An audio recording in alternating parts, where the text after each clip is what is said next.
Assalamualaikum warahmatullahi wabarakatuh.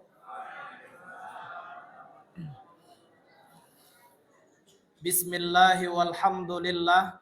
Salatan wa salaman ala rasulillah. Wa ala alihi wa sahbihi wa mawala. La hawla wa la quwwata illa billah.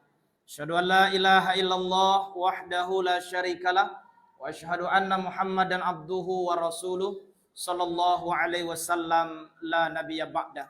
Bapak pengurus beserta segenap jajaran kepengurusan yang sama-sama kita hormati, bapak-bapak, ibu-ibu, alim ulama, cerdik pandai, tokoh masyarakat, Bundo Kandung, hadirin wal hadirat rahimakumullah.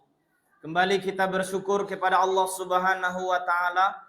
Pada malam ini kita masih diberikan nikmat, mulai daripada nikmat iman dan Islam, kesehatan dan kesempatan, sehingga kita dapat meluangkan waktu, melangkahkan kaki menuju rumah Allah ini dalam rangka menunaikan ibadah kita kepada Allah Subhanahu wa taala. Mudah-mudahan amal ibadah kita diterima, diberikan balasan yang berlipat ganda nanti oleh Allah Subhanahu wa taala. Salawat dan salam kita doakan kepada Allah, semoga senantiasa disampaikan buat junjungan alam tauladan hidup kita, yakni baginda Rasulullah Muhammad sallallahu alaihi wasallam. Allahumma salli ala Muhammad wa ala ali Muhammad. Bapak Ibu kaum muslimin, tidak panjang-panjang kita bertausiah. Malam ini kita ingin sampaikan 3 golongan manusia yang akan mendapatkan azab yang pedih nanti oleh Allah Subhanahu wa taala.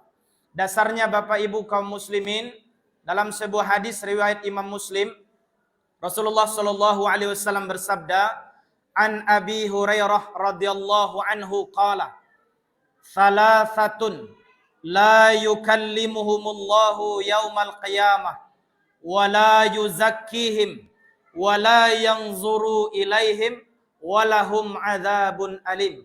Syaikhun zani wa malikun kadzab wa ailun mustakbir." Dari Abi Hurairah radhiyallahu anhu, beliau berkata bahwa Rasulullah sallallahu alaihi wasallam telah bersabda, ada 3 kelompok manusia, yang mana kepada 3 kelompok manusia ini kata Nabi, la yukallimuhumullahu yaumal qiyamah, Allah tidak akan berbicara kepada mereka nanti di hari kiamat. Wala yuzakkihim, dan Allah pun tidak akan mengampunkan, membersihkan atas dosa-dosanya. Wala yanzuru ilaihim, dan Allah juga tidak mau memandang kepada mereka. Walahum azabun alim, dan bagi mereka ada azab yang sangat pedih. Bapak Ibu kaum muslimin ini bertubi-tubi, sudahlah tidak diajak bicara oleh Allah, tidak pula diampunkan dosa, sementara kita yakin punya dosa dan kesalahan. Kemudian Allah pun tidak sudi memandang wajah kita. Kemudian Allah akan berikan azab yang pedih. 3 kelompok manusia yang akan diazab nanti oleh Allah Subhanahu wa taala. Nabi mengatakan yang pertama, syaikhun zani, orang yang sudah tua renta tetapi dia berzina. Na'udzubillah min zalim. Bapak Ibu, dalam Al-Quran surat Al-Isra, Allah Subhanahu wa taala telah menyatakan, wala taqrabuz zina innahu kana fahisyatan wa sa'a sabila. Dan janganlah kamu mendekati perbuatan zina, karena perbuatan zina itu adalah perbuatan yang fahisyah, perbuatan keji dan seburuk-buruk jalan. Di situ Bapak dan Ibu, Allah menyebutkan bahwa hukum daripada perbuatan zina itu, di balik larangan Allah untuk mendekati, maka para ulama tentu dapat mengambil ini sebagai hukum bahwa kalau saja mendekati perbuatan itu terlarang, apalagi kita melakukannya. Bapak Ibu kaum muslimin, perbuatan zina secara usul fikih ataupun kajian fikih, ketika terjadi hubungan intim antara seorang laki-laki dan perempuan. Tetapi Bapak dan Ibu, ini juga perlu kita sadari bahwa Nabi pernah menyebutkan bahwa zina itu terbagi 7. Yang pertama ada namanya zina mulut. Yang kedua ada zina mata. Yang ketiga ada zina telinga. Yang keempat ada zina hidung. Yang kelima ada zina tangan. Yang keenam ada zina kaki. Dan yang ketujuh ada zina hati. Bapak dan ibu kaum muslimin rahimakumullah. Perbuatan zina kata Allah adalah perbuatan yang amat keji. Karena akibat dari perbuatan zina ini tentu sangat buruk. Apalagi terhadap keluarga dan keturunannya. Oleh sebab itu, bila mana ada orang yang sudah diberikan kesempatan untuk menikah. Dia kemudian sudah punya istri yang sah. Dia juga sudah memiliki anak. Tetapi bapak dan ibu yang namanya iblis, syaitan tidak akan pernah pensiun. Kalau kita bekerja, mungkin ada masanya kita akan istirahat. Kita masuk masa pensiun. Tapi bagi iblis, dia tidak pernah mati semasa di dunia ini. Dia tidak pernah pensiun. Tidak tertutup kemungkinan bagi orang-orang yang sudah semakin tua, justru godaannya juga semakin besar. Karena itu Bapak dan Ibu yang saya hormati, di bulan Ramadan ini kita sedang dilatih oleh Allah. Walaupun kita punya istri sah, tetapi di saat berpuasa sesuatu yang halal di luar puasa, kemudian saat berpuasa dilatih kita untuk tidak kita lakukan. Nah, seperti itulah Bapak dan Ibu, pelajaran kita dalam ibadah puasa ini, salah satunya agar kita bisa untuk mengontrol hawa nafsu kita. Karena memang kata Al-Imam Al-Ghazali, yang paling besar dalam tubuh manusia itu adalah hawa nafsu. Yang mana Bapak dan Ibu, dia dua sumbernya. Yang pertama satu jengkal di atas pusat, urusan makan minum, urusan perut. Kemudian satu jengkal di bawah pusat. Satu kali datang seseorang kepada Nabi bertanya, "Ya Rasulullah, apa perbuatan yang paling banyak menyebabkan orang masuk ke dalam neraka?" Lalu Nabi menjawab, yang paling banyak itu karena al-fammu wal farju. Mulut dan juga kemaluan. Bapak Ibu kaum muslimin, usia yang semakin tua sebenarnya mesti kita sikapi dengan bijaksana. Dengan usia yang semakin tua berarti kesempatan kita semakin kurang. Semakin dekat kita dengan kematian.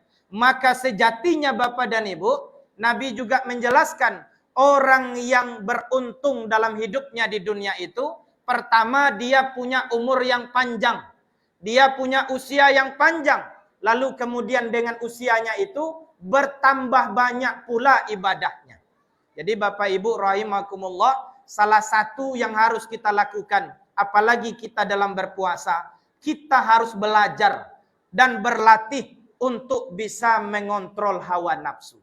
Karena Bapak dan Ibu kaum muslimin, syaitan tidak akan pilih-pilih. Yang pasti selama kita beriman, dia pasti akan menggoda manusia.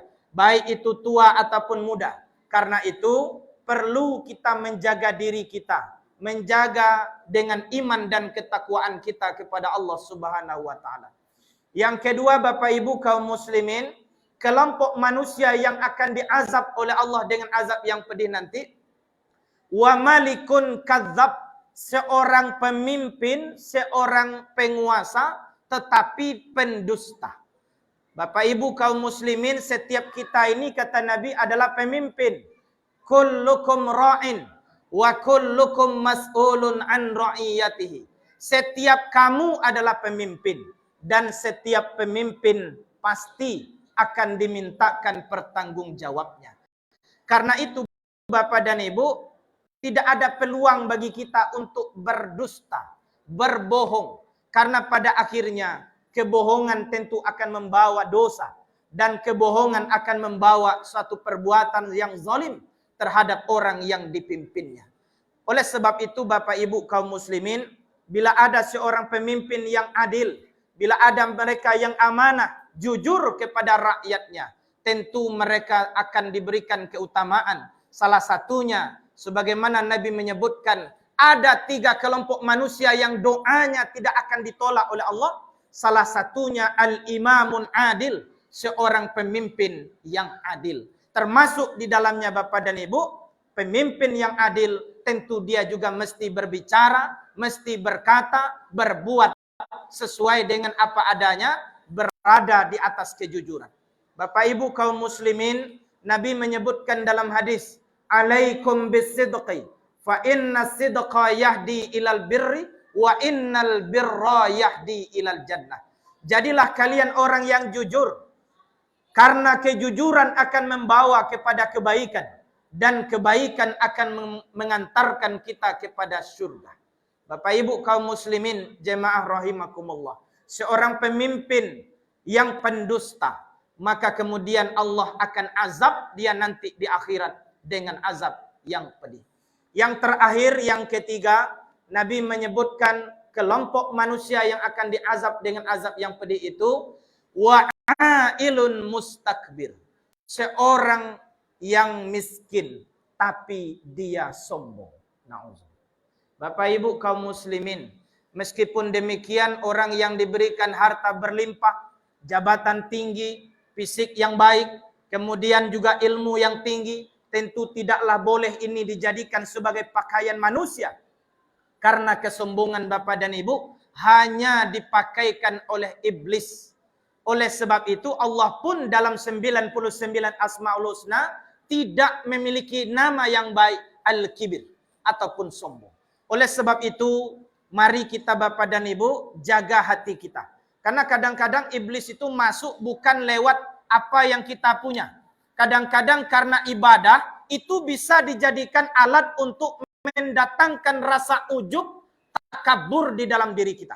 Jadi Bapak dan Ibu, ketaatan yang kita lakukan kepada Allah, bila tidak berhati-hati kita, dia bisa saja tergelincir, bisa saja nanti ternodai oleh karena bisikan iblis, di mana kadangkala dia tanamkan ke dalam hati kita bahwa ibadah kitalah yang paling baik, bahwa puasa kitalah yang paling khusyuk, bahwa sholat kitalah yang paling berkualitas. Ketika manusia merasa lebih baik daripada orang lain, maka disitulah dia memiliki sifat sombong.